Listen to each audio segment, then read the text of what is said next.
Welcome back to Viking Wire Knitting Part 3. This is Katherine Walters from the Knitted Raven. In the last video I showed you how to make the carriage to sit on top of the 3/8 of an inch dowel. Today we're going to actually start off with the knitting now. Normally I work with what I call a wingspan of wire. What is a wingspan? Well, you sit with the wire in front of you, holding the dowel between your fingers, or the wheel of the wire between your fingers. And you take the end, and then you pull, holding this in front of you, you pull the wire until your arm is completely straightened out beside you. Now that probably translates into about 3.5 feet of wire. People might say, 3.5 feet of wire, that's not a lot of wire, and it isn't.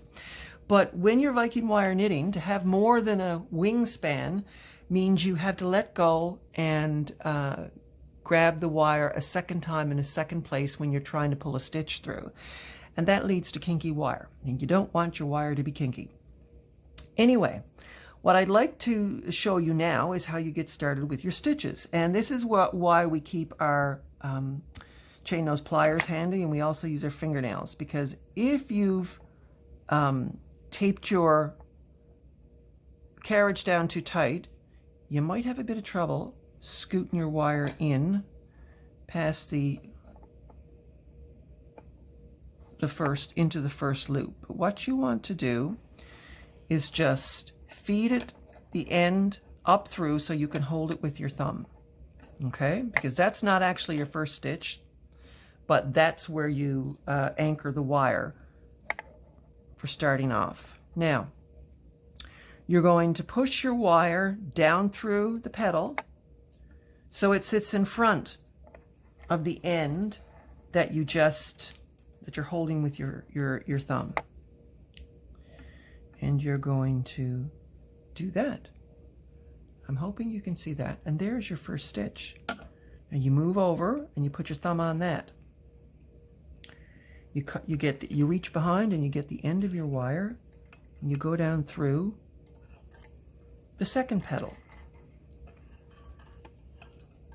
It's important not to fight with your wire. What I tell people right now is you don't have to worry about the evenness of your stitches. Right now you're trying to level up the stitches. And you will recall that there are differences in the length of some of these petals because of the way that we push the carriage down. This is how you start compensating for it. The first, even up to, I've gone as far as 15 rows before I've actually been satisfied with the spacing of my stitches.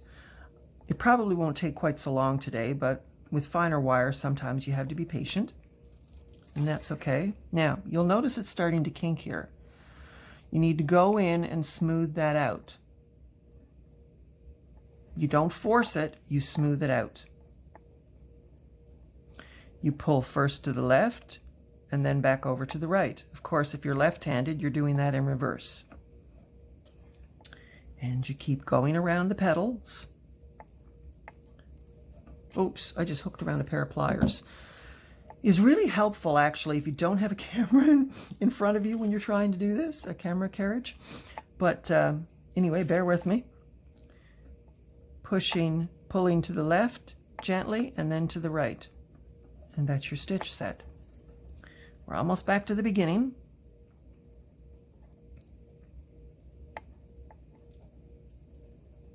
Be careful not to pull it when it's behind. You want it to be in front, because it's, come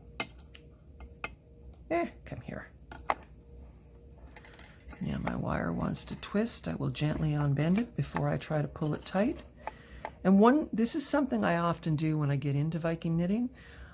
I keep my finger on, one of the fingers on my left hand, so as I pull the wire, it kind of curves around that, and that makes it easier for it to form a stitch shape when you pull it in snug. Now we're back to the beginning. I pull the tail out of the way because I don't actually want to put that in there or get that caught up with that. And there's my little finger, and Now I'm back to the beginning. So now I'm not going to focus on the petals anymore. Now I'm going to focus on the stitches that I've just created.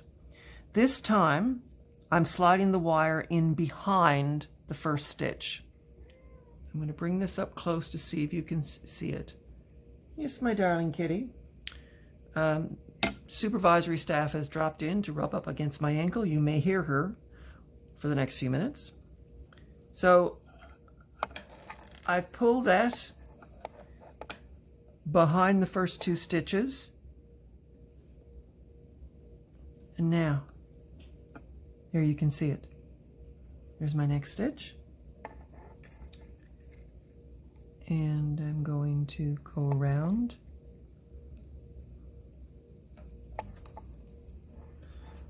Behind my first stitch.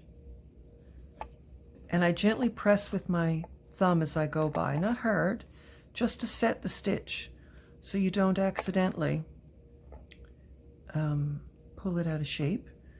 You'll notice I gave the end of the wire then just a little tiny curve, and that's okay.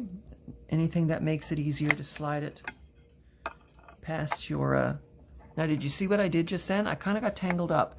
I automatically inserted my finger in through the loop there, so as I gave it a tug, I didn't inadvertently create a kink close to my working end. And we just keep doing this.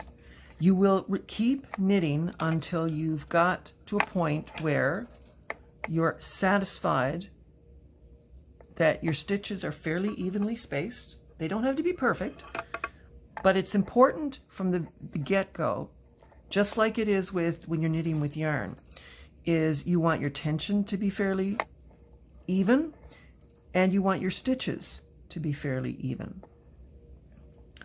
Getting these in a straight row means you're neither pulling too much or too little. And that will make for a nicer chain once we get to the smoothing out stage. Now, I'm happy with the spacing. I'm going to make my next row of stitches. I'm going to make the stitches as big as I think I need to actually get them to be fairly level. So that's a bigger stitch than the one I made before, but it's pretty level. The bottom of this stitch is pretty level with that one. So I'm going to let that one sit like that. Now I'm going to do that again with my next stitch. Bring it up to here. Now paying attention to the last stitch. Yep, that's getting closer to level. We're going to do it again here.